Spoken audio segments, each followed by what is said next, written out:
all entrepreneurs know that building something that hasn't existed before takes time. It takes a lot of effort, a lot of blood, sweat, and tears, and you really just have to trust the process. And my sister, my co-founder, Camille, and I always talk about this, how we want to always have an open mindset and just an abundant mindset. Yeah. Trusting the process, everything will always work out, and things tend to come to you more freely when you are open and ready to receive.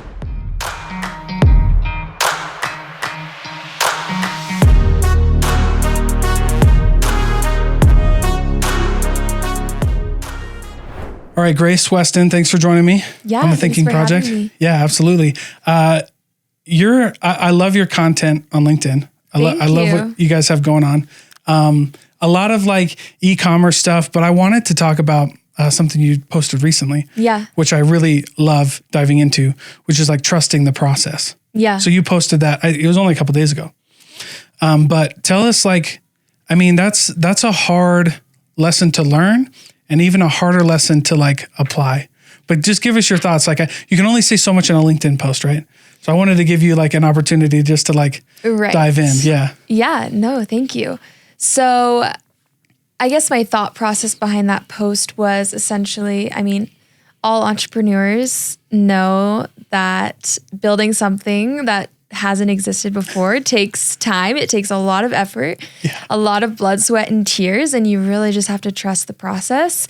And my sister, my co-founder, Camille, and I always talk about this, how we want to always have an open mindset and just an abundant mindset. Yeah. Trusting the process, everything will always work out, and things tend to come to you more freely when you are open and ready to receive them.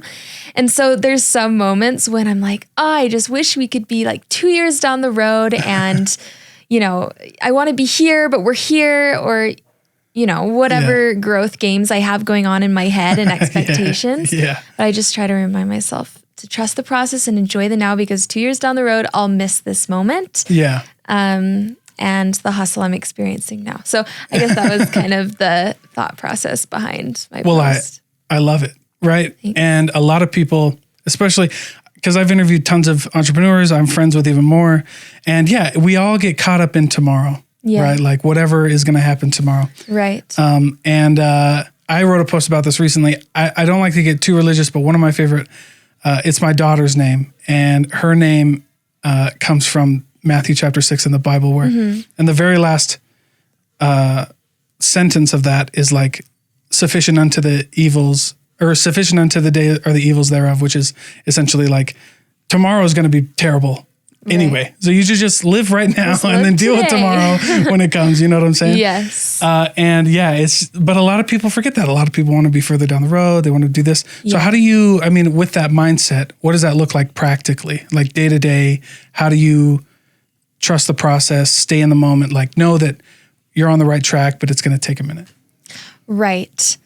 I mean, taking a moment and reflecting, I always say that building a business is a balance of 3 pillars, and it's learning from what you did yesterday or in the past, and then focusing on doing the best on whatever you're doing today, but then also planning and preparing for the future.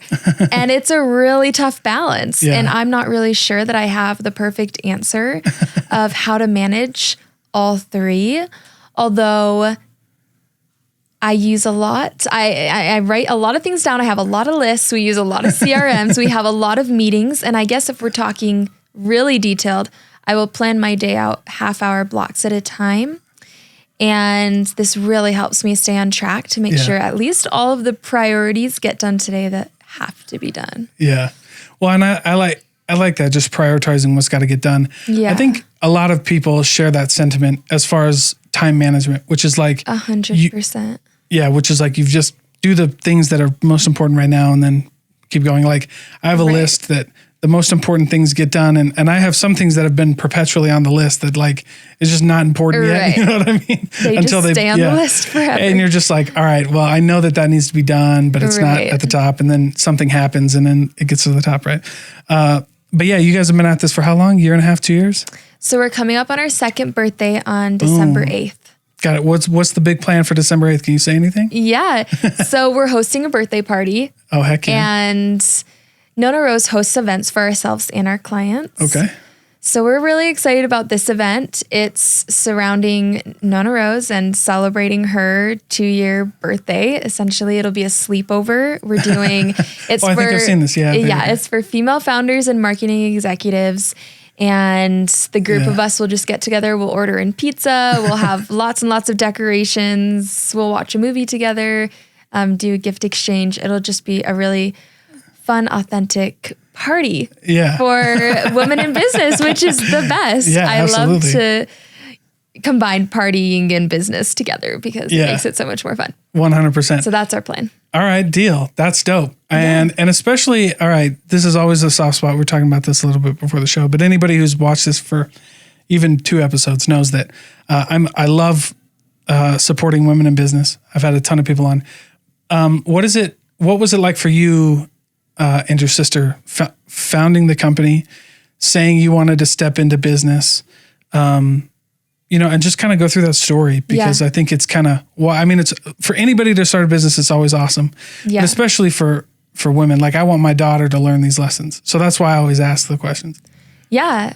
Thank you for asking. I mean, everyone always has that burning question of what is it like starting a business with your sister, one? And yeah, that's right. What, because starting a business with family members seems to be kind of a taboo topic. Sure. For me, it's been great. I know that's not what you asked, but that's one of the burning questions. Though. And then another burning question is always, what's it like being a woman in business? Yeah. For me, it's hard to say because I've only ever been a woman in business, if that makes sense. I've never been a man in business, so I can't really say what that experience is like. I do suspect that the work I put in, it has to be about 2 times more than maybe if I was a man. Maybe. I don't really know. Yeah. But honestly, it really comes down to just confidence. And if you believe that you belong somewhere, then you do. And the truth is, like, nobody really knows what they're doing. And we're all improvising and living life for the first time. And so I experience a lot of imposter syndrome, but I have to just tell myself and remind myself that I'm just as worthy to be here as anyone else. And so a lot of self-talking. But honestly, like, I have felt overwhelmingly welcomed into the business community, and maybe that's just the confidence I exude. But I don't have any like terrible bad stories to share. So honestly, overall, I love being a woman in business. I think you just have to really play into whoever you are and whatever you can bring to the table. And for me, being a woman in business and a woman-owned marketing agency, I have angles and tactics, and my personality resonates with some people that another person wouldn't. And and that's the same with everybody. Yeah. Whether you're a man or a woman. So I'm still learning how to play into what makes me unique. And the more I play into that and the more I lean into who I really am, the better I perform in every area of my life. Yeah. Well, and that's beautifully said, because it's a perfect segue. Well, it was beautifully said. And also it's a perfect segue, you know what I mean, into this, because if I saw this correctly, I mean, your role in the company is like sales and business development. Yes. Okay. Which I think, playing into your strength is what makes a salesperson. Like, with everything going on right now, with the way the economy is and things like that, right? You have, that's the difference, right? Every marketing company can generally do the same things. And some people are better here and some people are better here. And then sometimes it's a wash, but like, you are the difference. 100%. People always ask about this, what are you doing so different and so unique? And the truth is, I'm doing marketing and practicing the same strategies that work for everyone, right? And there are certain strategies that Nona Rose follows that does make us really unique and special, but it really just comes down to relationship building. I like the phrase relationship building over sales, because that really is what sales is. And the truth is, we work with businesses and business owners, and it takes a lot of trust to give your business, give part of your business into the hands of someone that you don't know at all. And so I respect that. And I know that it is hard to trust somebody to understand your business vision and take it into the future. And so I know that relationships are really important in building that trust. And so even though we do what a lot of other people do, I have relationships that others don't have. And I can provide to that trust to certain business owners that others don't have. And so I have so much fun partnering with the brands that we work with, and they're my friends, and their success is my success. We hold hands and do it together. And that's what it's supposed to be, Right. Right. No, I like that. And I hope it didn't come across that I just mean, like, one of my best examples for this is like Podium and Weave. Yeah. Like, they're the same thing. Like when you strip it off, all right. But the difference between a podium and a weave is like the person selling it, right? And the way that they can communicate. Yeah, 100%. And that's just so important. And I think salespeople miss that. They miss the opportunity to be themselves, to embrace their authenticity, and then to deliver that how they would, right? Right. 100%. And sometimes it is hard to, how do I let myself come through if I always have an underlying intention, but the truth is, like, the person you're selling needs it too. Yeah. And so it's definitely a win-win situation, and finding that pain point and showing how you can offer them the value that they're looking for. Yeah. They want a bigger community. They want more sales. They want to increase their engagement and their conversions.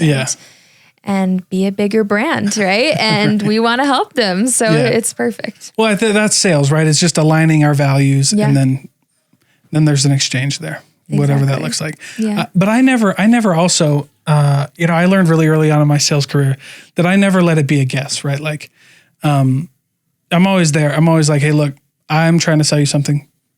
You're probably trying to buy something. If it works, if it works, sweet. If it doesn't, I'm out. But that's the piece that can get really manipulative in the wrong hands. Like, I genuinely mean it when I say, like, hey, if we don't fit, I'm out. Like, we'll stay friends. We'll go get drinks, whatever you want to do. But if it doesn't work, no worries. And you have to mean that, though. But that's the tactic that I think works the best, because I mean it. I've not lost, but I've told so many people, like, hey, I don't think this is going to work. Like, you know what I mean? Yeah. Like, I don't think this is a fit. And it's always, welcomed, right? That kind of stuff always works out well. But then the opposite is true too. Like, hey, I told you that, I don't think if I didn't think we'd be a good fit, I'd tell you. Right. I think we do. I think we are. And so let's figure that out. Right. Exactly. I mean, transparency is key. And the truth is, never to burn a bridge. Never burn bridges is important, because you never know something down the line that could come of a relationship with somebody, whether it was work related or personal related. And we too have brands that maybe we've worked with in the past and aren't a good fit anymore, or aren't a good fit yet, or just aren't in a position to work with us. And that's totally fine. Like exactly like you said, we can still be friends, and circle back. No hard feelings at all. I have millions of brands and friends that own brands who we don't work with, but that doesn't change anything. So, but who knows? Maybe down the line. Right. And do you do e-commerce only, or are you over a range of things? So our services can apply to more than just e-commerce businesses, but we mostly work with e-commerce. Yeah. Well, e-commerce is so unique, right? It really is. I mean, it's kind of like what we were just talking about. Like, if you have if you have like a apparel, right? Like, it's a shirt, right? Like, this is my favorite shirt is from Walmart. You know what I'm saying? It. But you know what I'm saying? Like, but there's other, and so how do you make that different, right? It really is your brand. Yeah. But like, talk about that a little bit more. Like, how do you really start telling a story for a t-shirt company, right? Like, I mean, like, there's just a million out there. So how do you start figuring out what your story is going to be and how you're going to tell that to customers and things like that? Yeah, 100%. I mean, there are a million t-shirt brands. There are a million baby clothes brands. But there are also billions and billions of customers, right? Mm-hmm. And it really just comes down to who the business is trying to target. And sometimes they really are niched in. This is our demographic. This is who resonates so well with us. Yeah. And some businesses don't know as well. The businesses that we work usually already have a pretty good idea of who their niche audience is, and we just help them reach them more. Mm-hmm. So through whether it's PR boxes or UGC content or managing their social medias or throwing events for their influencer communities or their customer communities. It's all about building on what they've already created. And so we come in and help them do more. Yeah. And so it's true that as you do invest more into community and brand awareness, that you do find that, we do resonate with demographics that we never would have thought we would resonate with. But ultimately, we are here to bring the beautiful thing they've created and the niche they've already found and expand that. Yeah. So that's where we come in. Yeah. That's cool. And I like this. And so I want to explore this with you because this is something that I was talking about with a friend the other day. This is kind of how we market our podcasting services.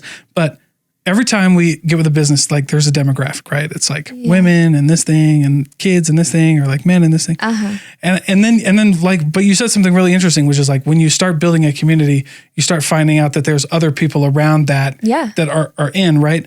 And I wonder if that isn't because you start tapping into people's like values, right? And like their story, because this is super cynical, but I love this take in my head, which is like, you're special and unique just like everybody else. But you find like your tribe, right? Yeah. And I wonder if it doesn't have something to do with like maybe the values that you communicate as a brand. Like, what do you think? I mean, marketing is all about how you tell your story. Yeah. And so you can market the same product completely different to 5 different audiences. And that alone, like this t-shirt that you're wearing, we'll just use it as an example. You could market it. If you were an incredible marketer, you could get a bunch of 25-year-olds to buy that shirt. I don't know how, but you could do it if your marketing was great, right?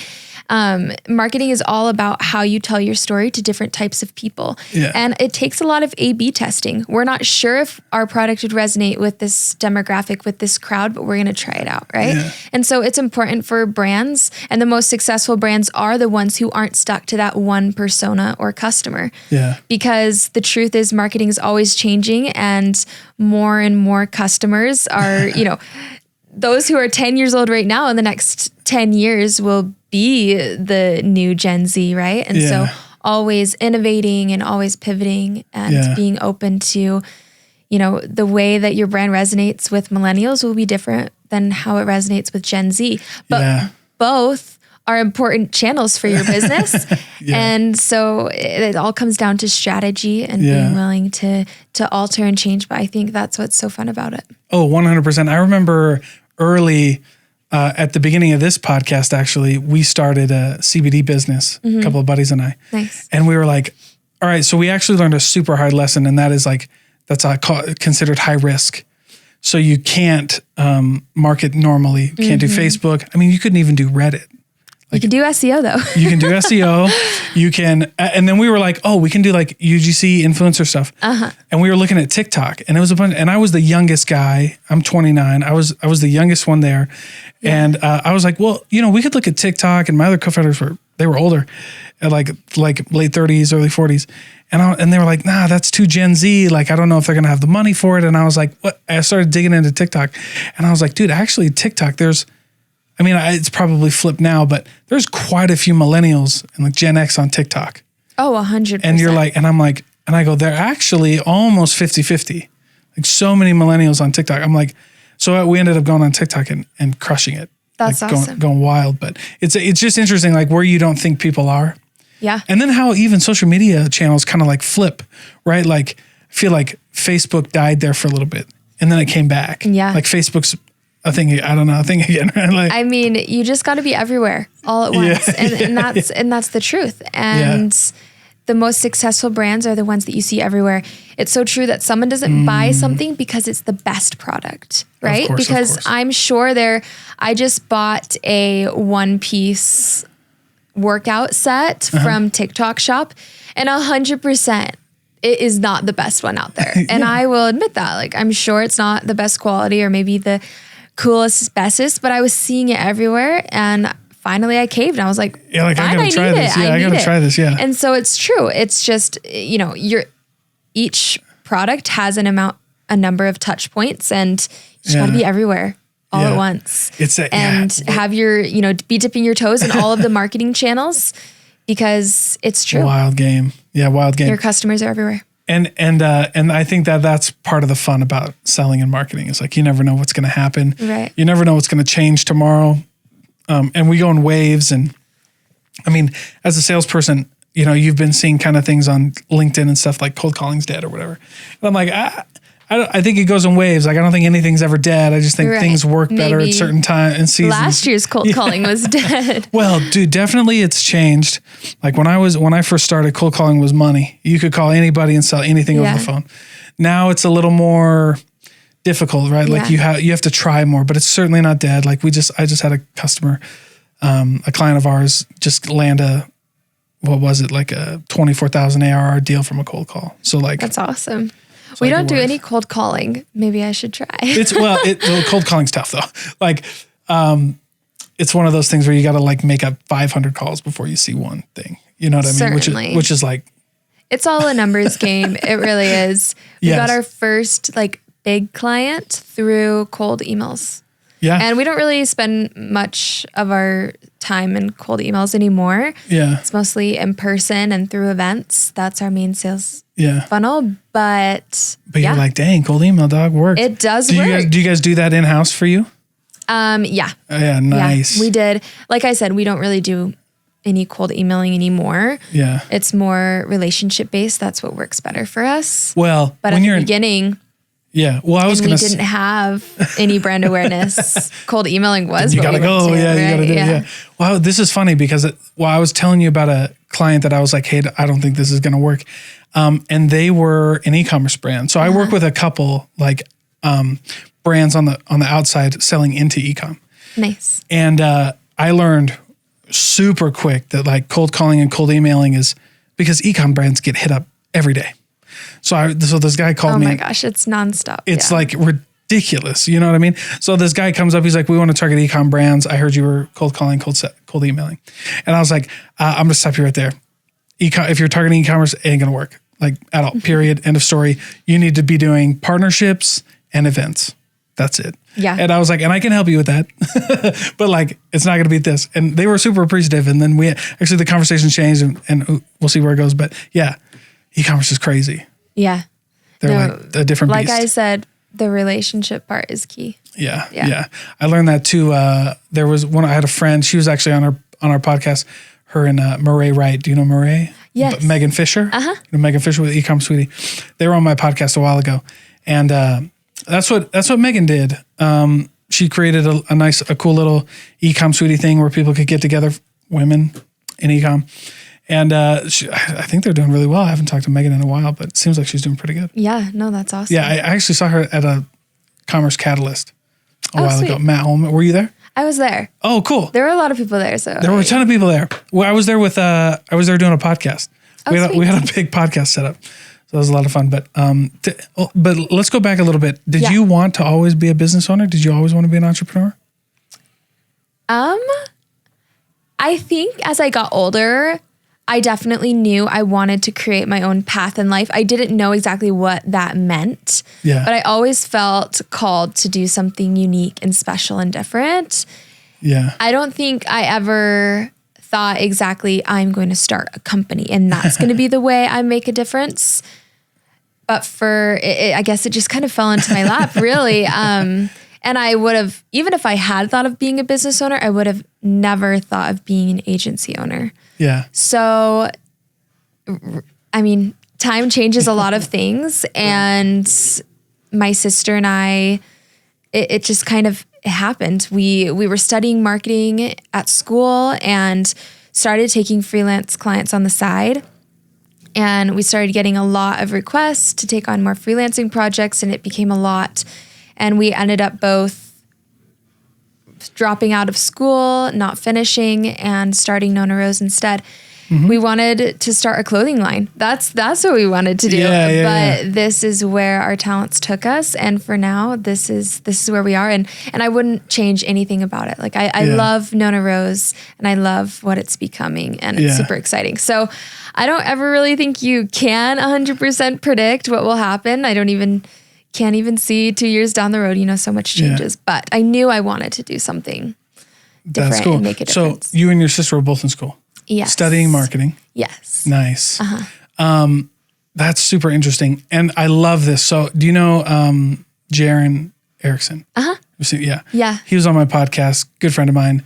But I remember seeing this, like I'm in the process of writing down all these things that I learned from entrepreneurs, but there's one that consistently shows up, and you mentioned it, which is like starting a business. How'd you do it? Oh, dude, it was an accident. Like, I actually don't know how we got here, and not that it wasn't intentional, but you were on a path, you were moving, you were going the right way. And then all of a sudden this thing opens up that you never expected. And you were like, this is it. This is where we got to go. Yeah.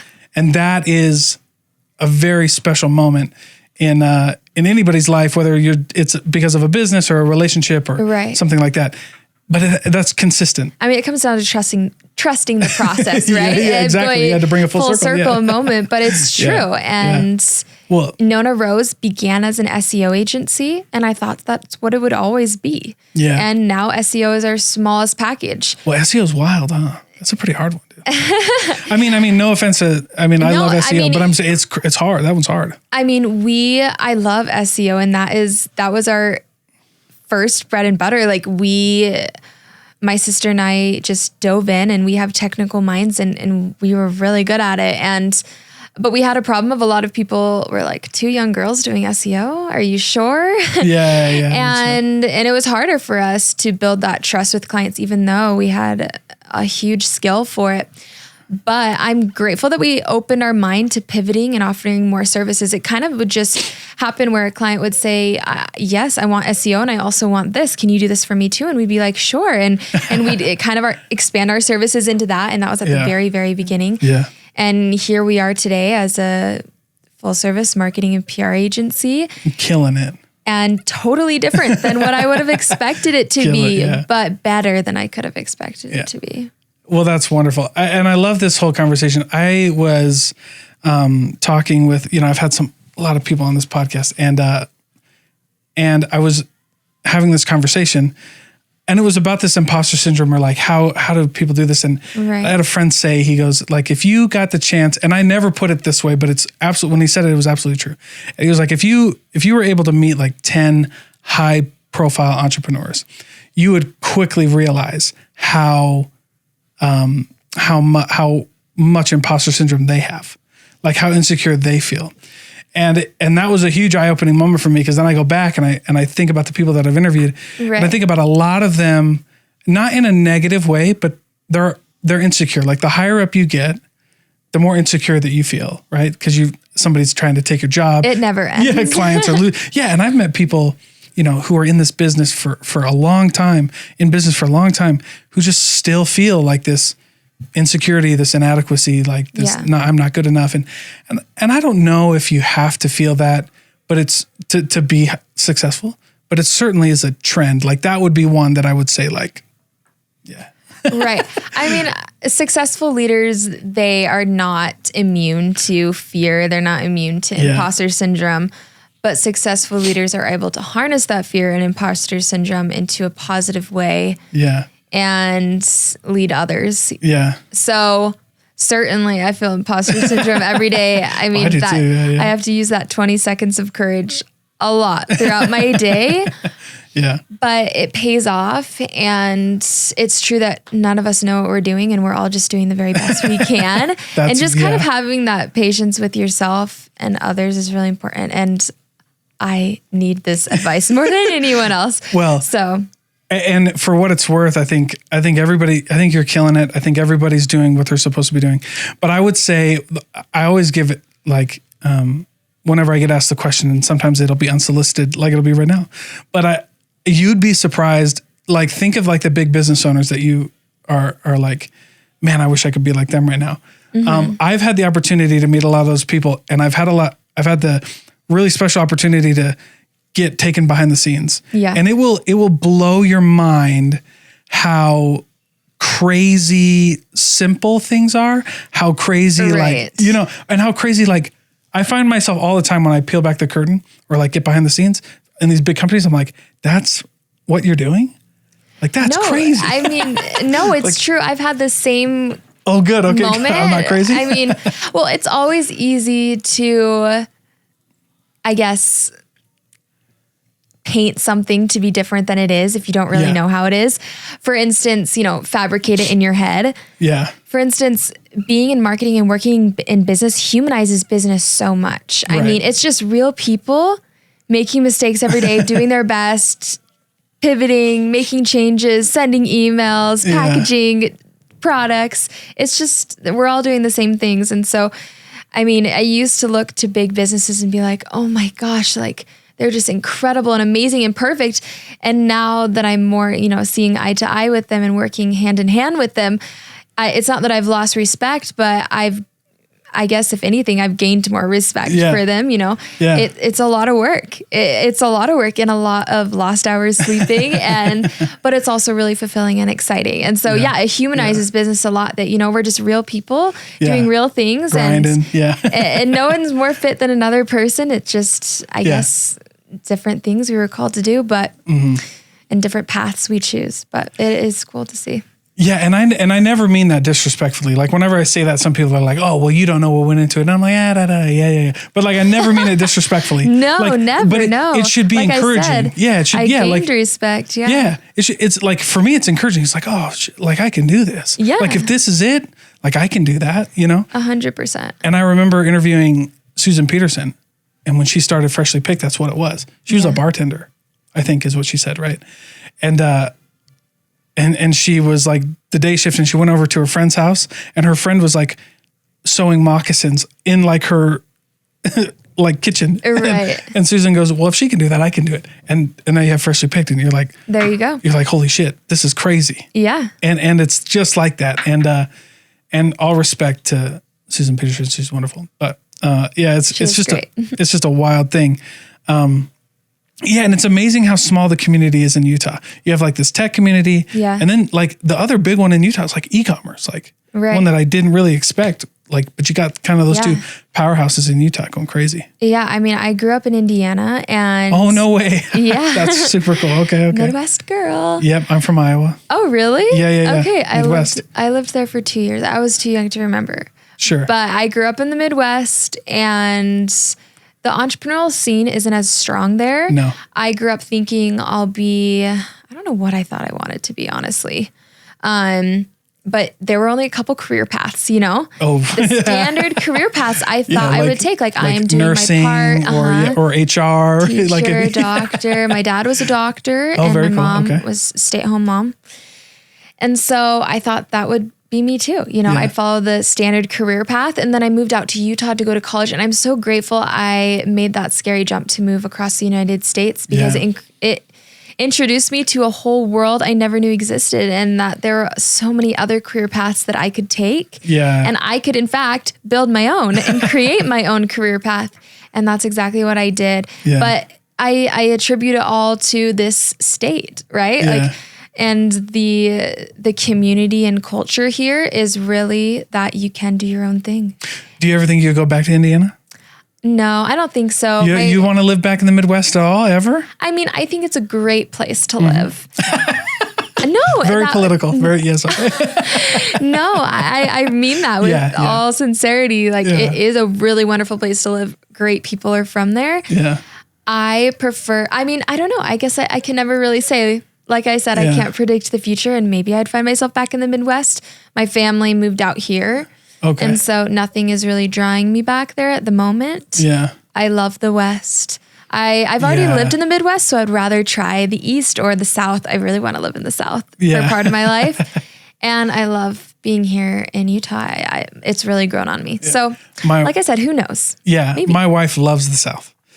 She served her mission down there. Okay. It's like Alabama. And she always trying to get us back there. Like, let's go back to Alabama. But I would love to, like, you personally. You should take her up on it. It's so pretty down there. I know. The people are so nice. I know. If she heard you say that, she'd be ripping me right now. Oh my gosh. She'd be like, you need to take me. And I absolutely do, sweetheart. And I go, but the Midwest is great. Like, I would love to go back to the Midwest, but there's just like nothing there.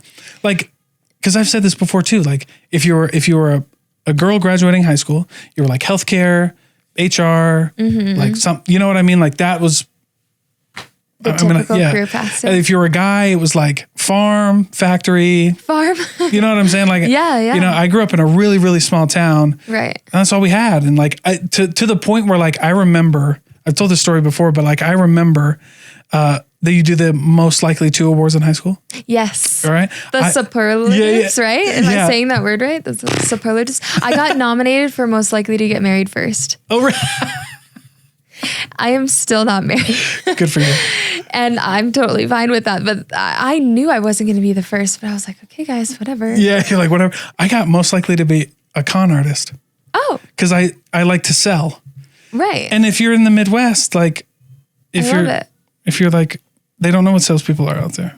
Hey, any publicity is good publicity. That's right. Well, and it turned out like... Started young at 18. I was like, so it turned out I was like, well, I don't con people, but I do sell a lot of stuff. You know what I mean? And I just, it's super interesting. It's always really fun.